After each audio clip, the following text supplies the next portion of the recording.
திருவள்ளூரில் கடல் நீரை குடிநீராக்கும் திட்டம் 4 மாதங்களுக்கு மேலாக நிறுத்தி வைக்கப்பட்டிருக்கக்கூடிய சூழ்நிலையில் பணிகளை விரைவாக துவங்க வேண்டும் என பொதுமக்கள் கோரிக்கை விடுத்துள்ளனர். இதுகுறித்த செய்தி தொகுப்பை தற்போது பார்க்கலாம். சென்னை பெருநகர குடிநீர் தேவையை பூர்த்தி செய்ய கடல் நீரை குடிநீராக்கும் திட்டத்தில் வெறும் 2 சுத்திகரிக்கும் மையங்கள் மட்டுமே செயல்பட்டு குறைந்த அளவே நீர் சுத்திகரிக்கப்படுகின்றது. கடல் நீரை குடிநீராக்கும் நிலையத்தின் மின் மோட்டார்கள் பழுது, கார்பன் ஃபில்டர், மைக்ரோ ஃபில்டர் பழுது, குழாய் உடைப்பு போன்ற பழுதுகள் சரி செய்ய போதிய பொருட்கள் இல்லாமை உள்ளிட்ட பல காரணங்களால் படிப்படியாக உற்பத்தி அளவு குறைந்து காணப்பட்டதாக கூறப்படுகின்றது. இதனால் கடந்த 4 மாதங்களுக்கு மேலாக சென்னை பெருநகர மக்களுக்கு குடிநீர் வழங்கப்படவில்லை என்று தெரிவிக்கப்பட்டுள்ளது.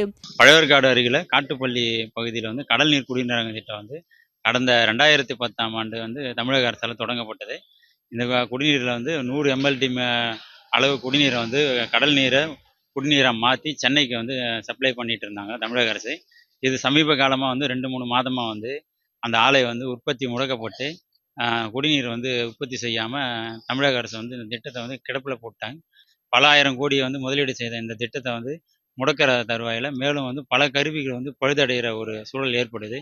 இதன் உடனே தமிழக அரசு போர்க்கால நடவடிக்கை எடுத்து சென்னை பகுதி மக்களுக்கு குடிநீர் தட்டுப்பாடின்றி வழங்கணும்னு பொதுமக்கள் சார்பாக கேட்டுக்கொள்கிறோம்.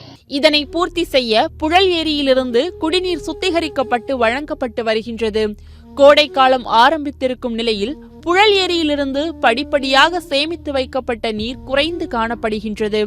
இதனால் சென்னை நகர மக்களுக்கு குடிநீர் தட்டுப்பாடு ஏற்படும் அபாயம் உள்ளதாக வேதனை தெரிவித்துள்ளார் ரமேஷ். இந்த திட்டத்தை நிறுத்திவிட்டதினால் 3 மாதங்களாக நிறுத்திவிட்டதினால் அந்த தொழிலாளிகள் பாதிக்கப்படுவது மட்டுமல்லாமல் இந்த நிலம், இந்த நீர் புறநகர் பகுதிகளுக்கு செல்லாமல் இருப்பதனால் வருகின்ற கோடை காலத்தில் நிச்சயமாக ஒரு மாபெரும் தண்ணீர் தட்டுப்பாடு ஏற்படும் என்பதில் எந்தவித மாற்று கருத்தும் இல்லை. ஆனால் அதே நேரத்தில் இந்த கடல் நீரை குடிநீராக்கும் திட்டத்தை மீண்டும் செயல்படுத்தினால் சோழவரம், புழல் ஏரி போன்ற ஏரிகளிலிருந்து ஓரளவு குடிநீர் பஞ்சத்தை கொஞ்ச காலம்தான் போக்க முடியும். ஆனால் அதே நேரத்தில் இந்த திட்டத்தை இவர்கள் மீண்டும் துவக்கினால் இவர்கள் கண்டிப்பாக மக்களுக்கு நல்ல ஆதரவோடு சமாளித்து விடலாம் என்பது என்னுடைய கருத்து.